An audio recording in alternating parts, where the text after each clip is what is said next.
Morning guys, how we doing? It's about 6:30 a.m. MX5's going back on the dyno for the third time, and John, the owner of the MX5, is down today to help get quite a few little bits and niggly bits sorted. He came down to help sort out the final steering position, the dash layout that he wanted.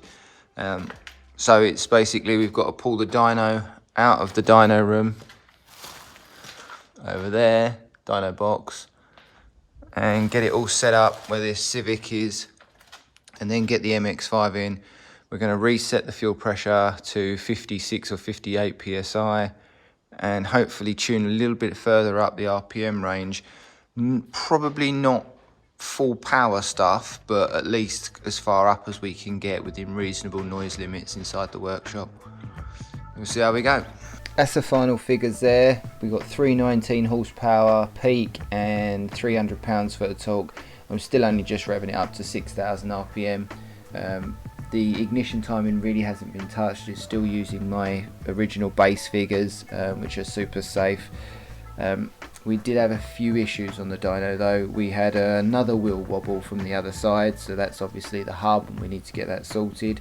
Coolant temperature kept climbing regardless of if the thermostat was open and that carpet dryer fan was on the rear rad.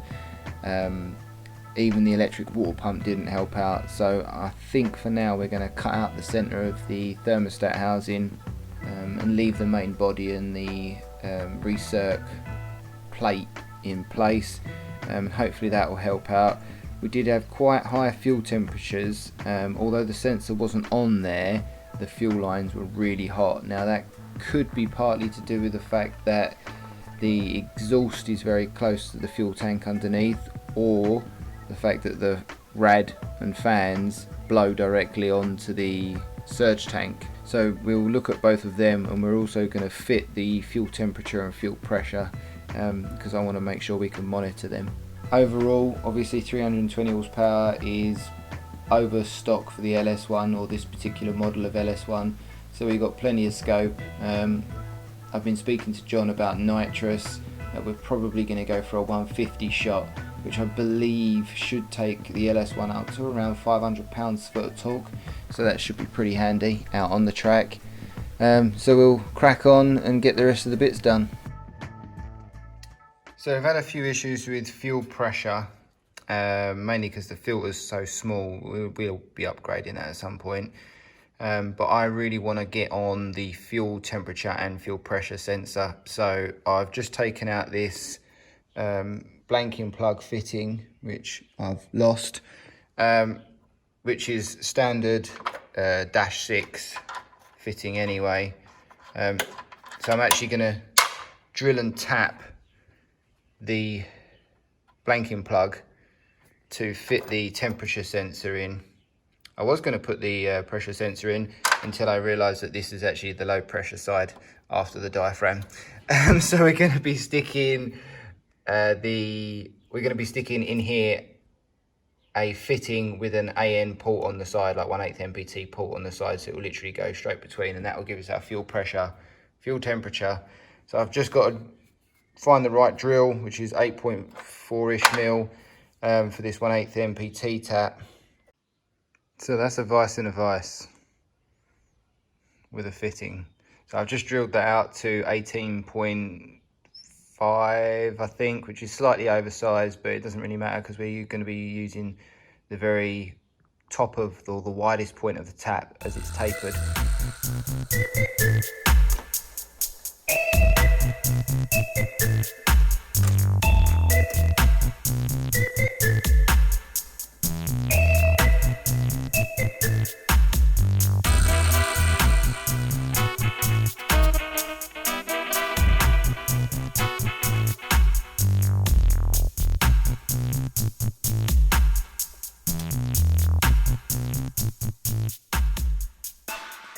So that's the fitting to 1/8 MPT, temperature fitting on the low pressure side of the Radium fuel pressure regulator.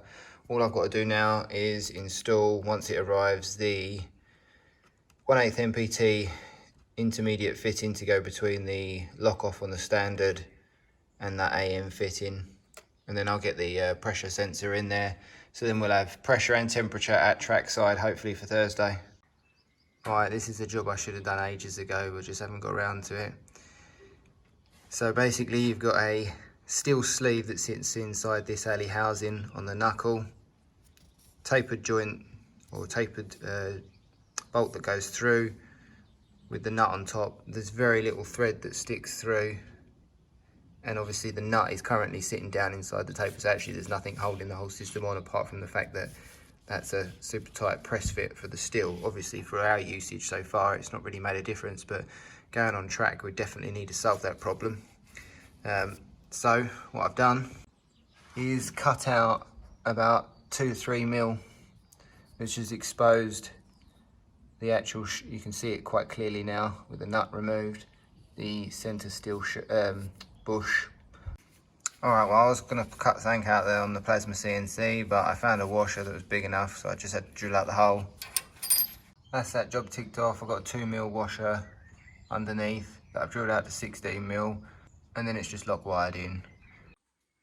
Alright, so I've ripped apart the front because we're throwing these semi-performance discs and definitely road going pads on, but at least they're better and more consistent than the really old stuff.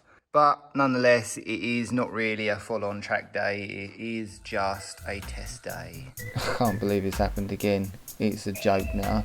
This is the second pipe that has burst that's sitting in fuel. So this is a like 700 quid Radium with AEM lift pumps pair, and the pipes just burst. We're running normal petrol under 4 bar of fuel pressure, so it's not even excessive. I mean, that's like, you know, a car running 1 bar of boost. We've now replaced this with high quality in-tank fuel pipe. Hopefully we won't have any more issues. I've replaced both of them with new Jubilee clips and got rid of these crimps.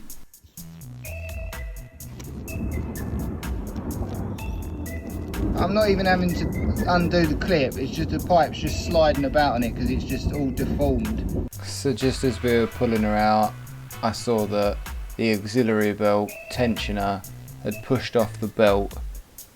Super annoying, but there's nothing we can do about it now, so we'll have to get one on order and then sort it out afterwards. Hopefully it won't cause any problems on track.